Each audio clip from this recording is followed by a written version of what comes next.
Spirit থেকে যদি এক চুল পরিমাণ বাংলাদেশকে বিচ্যুত করার ষড়যন্ত্র করা হয়, জুলাই যোদ্ধারা আবার মাঠে নামবো, আবার মাঠে নামবো, আবার মাঠে নামবো ইনশাআল্লাহ। ডেন্টিস্টের পরামর্শ নাও নতুন কোলগেট অ্যাক্টিভ সল্ট। আমরা আশা করেছিলাম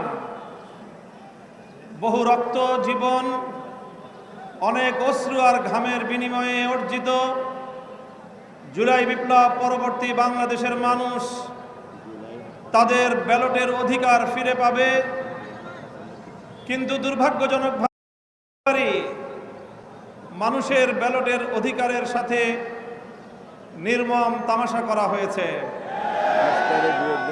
সারাদিন শান্তিপূর্ণ নির্বাচনের প্রকাশ্য নাটক সাজিয়ে সন্ধ্যার পর থেকে সূক্ষ্ম ইঞ্জিনিয়ারিং এর মাধ্যমে টার্গেটকৃত ব্যক্তিদেরকে জাতীয় সংসদে যাওয়ার পথে প্রতিবন্ধকতা সৃষ্টি করা হয়েছে। ডিপ স্টেটের এজেন্ডা বাস্তবায়ন করতে বাংলাদেশের জনগণের অর্থে লালিত প্রশাসন ব্যবহৃত হয়েছে। সিসি, আপনাকে বলতে চাই, আপনার পূর্ববর্তী সিসির পরিণাম থেকে আপনি শিক্ষা গ্রহণ করুন।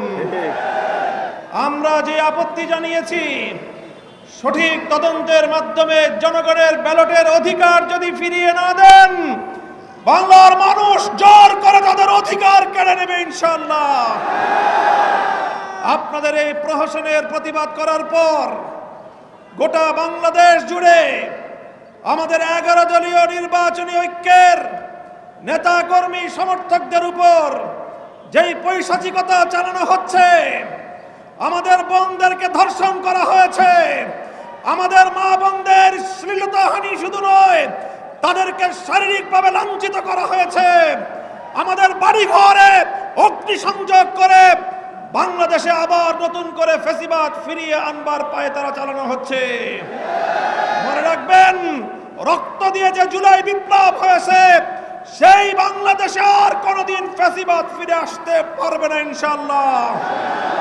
পুরনো ফ্যাসিবাদীদের সাথে সখ্যতা করে বাংলাদেশের রাজনীতিতে যদি তাদেরকে আপনারা প্রবেশ করবার সুযোগ তৈরি করে দিতে চান, যেই পথ ফ্যাসিবাদকে ফিরে আসার জন্য তৈরি করবেন, সেই পথ দিয়ে আপনাদেরকে দিল্লিতে বিতাড়িত করা হবে। তৃতীয় কথা আমাদের পরিষ্কার, শরীফ ওসমান হাদি সহ প্রতিটি হত্যাকাণ্ডের বিচার করতে হবে। জুলাই বিপ্লবের আকাঙ্ক্ষা বাস্তবায়ন করতে হবে। জুলাই স্প্রিট থেকে যদি এক চুল পরিমাণ বাংলাদেশকে বিচ্যুত করার ষড়যন্ত্র করা হয়, জুলাই যোদ্ধারা আবার মাঠে নামবো, আবার মাঠে নামবো, আবার মাঠে নামবো ইনশাআল্লাহ। সকলকে ঐক্য এবং সংহত মজবুত করার, আগামী দিনে দেশের মানুষের ভাত এবং ভোটের ন্যায্য অধিকার বাস্তবায়নের লক্ষ্যে চলমান এই সংগ্রামকে মজবুত এবং সংহত রাখার উদাত্ত আহ্বান জানাই। নাসরুম মিনাল্লাহি ওয়া ফাতহুন করিব।